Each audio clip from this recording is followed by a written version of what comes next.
Hello दोस्तों, welcome back to Shiva एहसास। मेरा नाम है नेहा और मैं आप सब का तहे दिल से स्वागत करती हूँ शिवा एहसास में।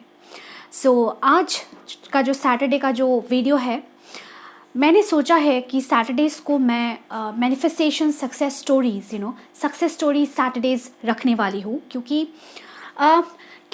जितना मैनिफेस्टेशन टेक्निक्स को जानना, जितना मैनिफेस्टेशंस के बारे में जानना, जितना मैनिफेस्टेशन कैसे करते हैं इसको जानना इम्पॉर्टेंट होता है, उतना ही इम्पॉर्टेंट होता है ये जानना कि क्या सच में मैनिफेस्टेशंस काम करता है, क्या सच में किसी के लिए मैनिफेस्टेशन मेथड्स काम कर रहा है, is it really working, is it real. क्योंकि अक्सर हमारे मन में ना जब भी कोई भी डिज़ायर आने में थोड़ी सी लेट होती है, हमारे मन में बहुत डाउट्स आने लगते हैं।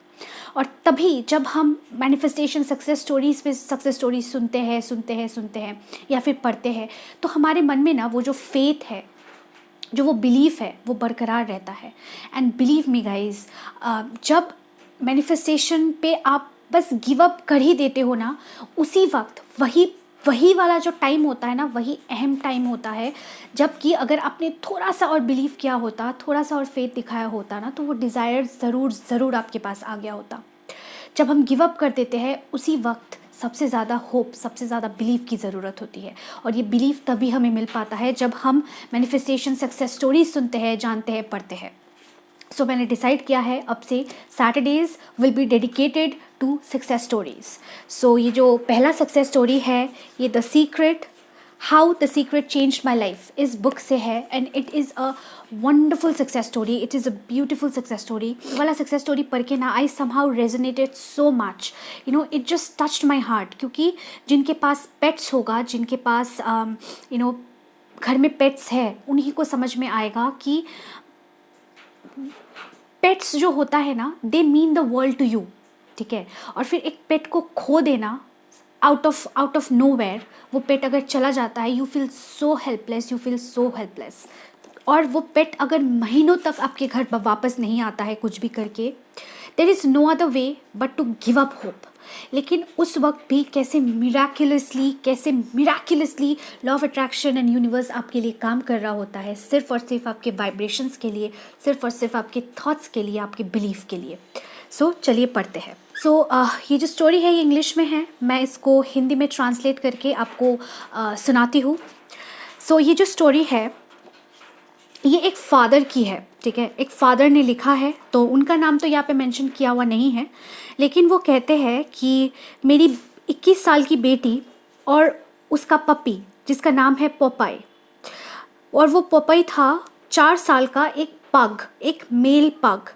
वो सब साथ रहते थे, और वो जो मेल पग था, वो मेल पग 4 महीने के लिए उस इंसान के घर में रह रहा था उनकी बेटी के साथ। और उन 4 महीनों में पोपाई का टेक केयर वही इंसान करते थे, क्योंकि उनकी बेटी तो अपने कामों में बिज़ी रहती थी, कॉलेज में, जॉब में वो बिज़ी रहती थी, तो पोपाई का ध्यान वही रखते थे। लेकिन बाहर ऐसा होता है ना कि after a certain point of time आप अपने माँ बाप के घर से मूव आउट कर जाते हो, आप अकेले रहने लगते हो, राइट। तो वो कहते हैं कि जब मेरी बेटी पोपाई के साथ मेरे घर छोड़ के चली गई, जब वो मूव आउट कर गई, तब मुझे बहुत बुरा लगा था पोपाई के लिए, क्योंकि मैं दिन भर पोपाई के साथ ही रहता था। और उसके जाने के बाद 2 महीने तक उससे कोई फ़ोन कॉल, कोई खबर नहीं मिल पाया था। लेकिन फिर एक दिन मैंने अपनी बेटी को कॉल किया और मैंने पोपाई के बारे में पूछा, तो उसने कहा कि पोपाई भाग गया है। मैं जिस घर में रहती हूँ, उस घर में जो गार्डन था, उस गार्डन में ही पोपाई खेल रहा था, और फिर वो पता नहीं कहाँ चला गया। मैंने उसको बहुत ढूंढने का कोशिश किया, पोपाई मुझे कहीं नहीं मिल पाया। ये सुनते ही मेरा दिल टूट चुका था, और मैं तुरंत जाके एक फ़ोटोकॉपी शॉप से बहुत सारे पोस्टर्स बनाने लगा, और उस पोस्टर्स को हंड्रेड्स ऑफ कॉपीज़ में उसका फ़ोटोकॉपी बना के चारों तरफ उस पोपाई का मिसिंग पोस्टर्स लगाने लगा, पागलों जैसा पोपाई को ढूंढने लगा। जब मैंने अपनी बेटी से पूछा कि पोपाई कब चला गया, कितना दिन हो गया, तो मेरी बेटी कहने लगी कि 1 महीने से ज़्यादा हो गया। मैं शॉक्ड हो गया कि पता नहीं क्यों मेरी बेटी ने पहले क्यों नहीं बताया जब पोपाई चला गया था। स्टैटिस्टिक्स कहता है कि अगर आपके घर से कोई भी एनिमल, कोई भी पेट 3 वीक से ज़्यादा हो गया है और वो घर वापस नहीं आता है, वो गुम चुका है, वो गुम हो गया होता है, तो आप तो स्टैटिस्टिकली वो पेट आपके घर में कभी भी वापस नहीं आएगा, क्योंकि वो ऑलरेडी खो चुका है। जब वो 3 वीक से ज़्यादा घर वापस नहीं आता है, स्टैटिस्टिक्स कहता है कि अगर कोई एनिमल 3 वीक से ज़्यादा खो गया है और आपके पास वापस नहीं आया है, घर लौट के नहीं आया है, तो इसका मतलब है कि वो श्योरली नहीं आने वाला है। लेकिन मैं फिर भी हार नहीं माना। मेरा दिल टूट चुका था। पोपाई मेरे लिए मेरे बच्चे जैसा था। इसीलिए मैं पागलों जैसे पोस्टर्स लगाने लगा, और पोस्टर्स लगाने के बाद उस एरिया से मुझे बहुत सारे फ़ोन कॉल्स मिलने लगे।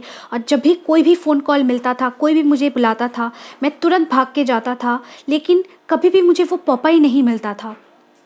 एक दिन मुझे एक कॉलर ने बताया कॉल करके कि एक मेल पग को उसने देखा। सो मैं बहुत खुश होके भाग के गया।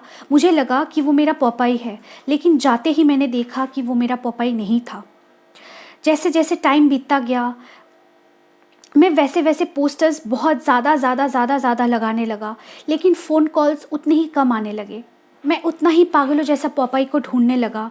मैं न्यूज़पेपर्स में ऐड देने लगा। अपने नेबरहुड में मैं जितने लोगों को मिल पाता, बोल पाता, मैंने सबको बोला कि अगर कोई भी मेरे बच्चे को देखे तो वो ज़रूर मुझे कॉल करे। और मैं उतना ही ज़्यादा पोस्टर्स लगाने लगा और लोगों को हाथों हाथ पोस्टर्स भी देने लगा। तब तक मुझे द सीक्रेट के बारे में कुछ नहीं पता था। लेकिन एक दिन मेरा बेटा मिसिसिपी स्टेट यूनिवर्सिटी में पढ़ता था और मैं उसको मिलने गया, और उसके कैंपस में ही एक बुक स्टोर था। हम वहाँ गए, हमने बहुत सारे आइटम्स परचेज़ किए। वहाँ पे द सीक्रेट भी रखा हुआ था, लेकिन मैंने द सीक्रेट ख़रीदा भी नहीं, और फर्स्ट टाइम जाके मुझे वो द सीक्रेट बुक दिखा भी नहीं।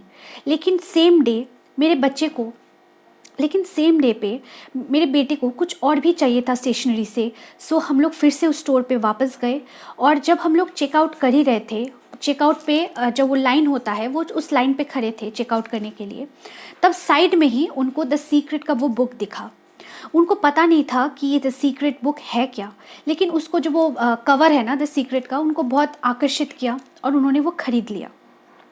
एक हफ्ते बाद जब वो अपने बेटे को मिल के मिसिसिपी से टेक्सास वापस आ गए, तो वो उस बुक को पढ़ने लगे। और जब उन्होंने द सीक्रेट पढ़ा, तब उनको पता चला कि क्यों पोपाई उनको छोड़ के चले गए। जब पोपाई को उनकी बेटी लेके चली गई थी, तब पोपाई को वो इतना मिस करते थे कि पोपाई जिस बेड पे सोता था, वो पोपाई का जो बेड था, उन्होंने अपने क्लोजेट में रखा हुआ था। लेकिन जब भी वो क्लोजेट खोलते थे, उनको पोपाई की बहुत याद आती थी। तो उन्होंने क्या किया, उस बेड को निकाल के ना उन्होंने अपने गराज में रख दिया, ताकि उनको वो बार बार दिखे ना। तो उन्होंने रियलाइज़ किया कि यही कारण है कि पोपाई उनको छोड़ के हमेशा के लिए चले गए, क्योंकि उन्होंने पोपाई का जो वो प्लेस था ना, वो जो स्पेस था, उसी को हटा दिया था अपने घर से। तो उन्होंने फिर से पोपाई का जो वो बेड था, वो गराज से अपने क्लोजेट में फिर से वापस ला के रख दिए। वो पास के ही जो वो वेट शॉप होते हैं, वहाँ से जाके पोपाई के लिए खाना भी खरीदने लगे, जैसे वो नॉर्मली खाना खरीदते थे पोपाई के लिए।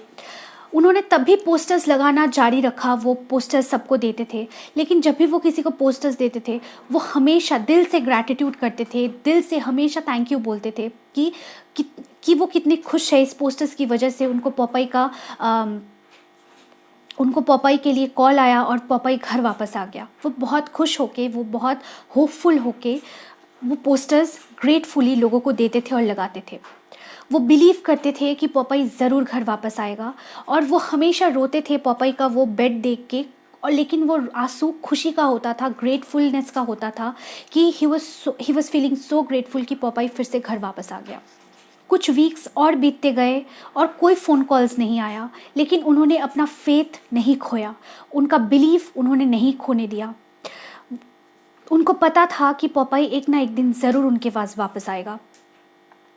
फिर एक दिन उनके पास एक कॉल आता है, और उस कॉल में कोई इंसान उनको बताता है कि पोपाई जब खोया था 2-3 महीना पहले, तो उन्होंने एक पग को देखा था, और उन्होंने उनको कहा कि यू शुड बी होपफुल कि पोपाई ठीक है, पोपाई ज़रूर आपके पास वापस आएगा। ये फ़ोन कॉल से उनको कुछ ज़्यादा खास तो पता नहीं चला पोपाई के बारे में, लेकिन वो बहुत ज़्यादा होपफुल हो गए कि चलो यूनिवर्स मुझे इशारे दे रहे हैं, यूनिवर्स मुझे इशारे भेज रहे हैं कि पपाई बहुत जल्द घर वापस आने वाला है। और इस फ़ोन कॉल से उनको बहुत खुशी हुई और इस फ़ोन कॉल से ना उनको बहुत अंदर से एक वंडरफुल सी फीलिंग महसूस हुई। कुछ घंटों बाद उनको फिर से एक कॉल आया और एक आदमी का कॉल था और उन्होंने कहा कि पपाई जहाँ से खोया था उसी के पास एक स्कूल है और वो अपने भतीजे को उस स्कूल में लेके जा ही रहे थे कि उन्होंने एक पपाई को देखा। तो उन्होंने पपाई को देखा, एक मेल पग को देखा। उन्होंने आसपास बहुत लोगों से पूछा लेकिन वो पग किसी का नहीं था। इसीलिए वो अपने घर में पपाई को लेके आ चुके थे। लेकिन जब उनके भतीजे का समर वेकेशंस ख़त्म हो गया तो उनके भतीजे का घर वापस जाने का वक्त आ गया और उनकी भतीजी मिसिसिपी में रहती है और क्योंकि कोई नहीं था पपाई को क्लेम करने वाला तो उनकी भतीजी ने पपाई को अपने साथ लिया और वो मिसिसिपी चली गई और अभी पपाई उनके भतीजे के साथ ही है। और उन्होंने ये भी कहा कि 2-3 महीनों तक वो आउट ऑफ टाउन थे, इसीलिए उन्होंने ये सब पोस्टर्स नहीं देखा और जब भी वो वापस आए और उनको ये पोस्टर दिखा उन्होंने तुरंत कॉल घुमाया और उन्होंने बताया कि पपाई बिल्कुल सेफ़ है, उनके साथ है, उनकी भतीजी के साथ है। वो बहुत खुश हो गए ये सुन के। अंकल ने उसकी भतीजी को कॉल किया और उनको बताया कि पपाई की जो फैमिली है उनको बहुत बुरा लग रहा है पपाई के बिना, so it's time for Papai to go back to his old family. अब सवाल आता है, उनको श्योर होना था कि वो पपाई ही है और कोई और दूसरा मेल पग नहीं है। तो उस अंकल ने अपनी भतीजी का जो घर का जो फ़ोन नंबर था वो फ़ोन नंबर उस आदमी को दिया। उस आदमी ने उस मिसिसिपी वाले फैमिली में कॉल लगाया ये पता करने के लिए कि सच में वो पपाई है भी या नहीं। तो होता है ना कि कुछ डॉग्स कुछ ट्रिक्स करते हैं, कुछ हैंडशेक करते हैं, कोई कुछ ट्रिक्स करते हैं, तो पपाई भी कुछ ट्रिक्स करता था। तो टू बी श्योर कि वो पपाई ही है उन्होंने पूछा कि आप पपाई को ये करो और देखो कि वो ऐसा ट्रिक्स करता है कि नहीं। एंड श्योर इनफ पपाई ने वही सब ट्रिक्स किया, वही सब फॉलो किया, मतलब वो पपाई ही था। अब टेक्सास से मिसिसिपी बहुत दूर है, कैसे वो जाके पपाई को लेके आते? तो यहाँ पे भी एक मिराकल ने काम किया कि पपाई कहीं भी जा सकता था, वो भतीजी कहीं की भी रहने वाली हो सकती थी, लेकिन वो मिसिसिपी में ही रहने वाली थी। मिसिसिपी में एक तो उनका बेटा था जो यूनिवर्सिटी में था, लेकिन क्योंकि वो यूनिवर्सिटी में था और उसका कॉलेज का फाइनल ईयर था, वो कुछ ही महीनों ग्रेजुएट होने वाला था, तो कॉलेज में एक डॉग को लेके जाना वो लोग अलाउ नहीं करते। लेकिन उस आदमी के जो पापा थे वो पापा भी मिसिसिपी में ही रहते थे। तो उस आदमी ने अपने पापा को बताया कि आप जाओ उस एड्रेस से पपाई को लेके आओ और जब मैं अपने बेटे के ग्रेजुएशन सेरेमनी में आऊँगा तब तक के लिए आप पपाई को रख दो, मैं उसके बाद पपाई को अपने पास लेके आऊँगा।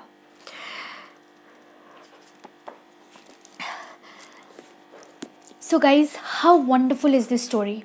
2-3-4 महीने बाद भी उन्होंने अपने विश्वास को बरकरार रखा, अपने फेथ को बरकरार रखा, उन्होंने ग्रैटिट्यूड दिया। वो दिल से महसूस करने लगे कि पपाई फिर से घर वापस आने वाला है। पपाई का जो वो बेड था वो गराज से फिर से वही वापस लेके आए। वो पपाई के लिए जो खाना लाते थे वो भी खाना लेके आने लगे। बिल्कुल ऐसा ही फील करने लगे जैसे पपाई उनके साथ है। वो ग्रेटफुल थे, वो खुश थे, उन्होंने कभी होप नहीं छोड़ा। एंड फाइनली वो पपाई से मिल गए, पपाई उनको मिल गया। मतलब आप सोचो, पपाई ना एक इंसान है, ना वो कभी बता सकता है कि उसका मालिक कौन था, वो किसके घर में था, और टेक्सास से मिसिसिपी कितना दूर है। ऐसा भी हो सकता था कि कभी पपाई मिले ही ना, लेकिन उनके होप ने, उनके फेथ ने, उनके ग्रैटिट्यूड ने, उनके एक्शंस ने मजबूर कर दिया कि पपाई फिर से उनके पास वापस आ जाए, even after 3-4 months. Guys, I hope ये जो सक्सेस स्टोरी है इससे आपको थोड़ा सा कुछ इंसाइट मिला होगा कि विश्वास, बिलीफ, फेथ कितना इम्पॉर्टेंट होता है, साथ में ग्रैटिट्यूड। सो गाइज, आज के लिए बस इतना ही। मिलते हैं बहुत जल्द आपसे अगले वीडियो में। तब तक के लिए guys have a great day. Bye bye.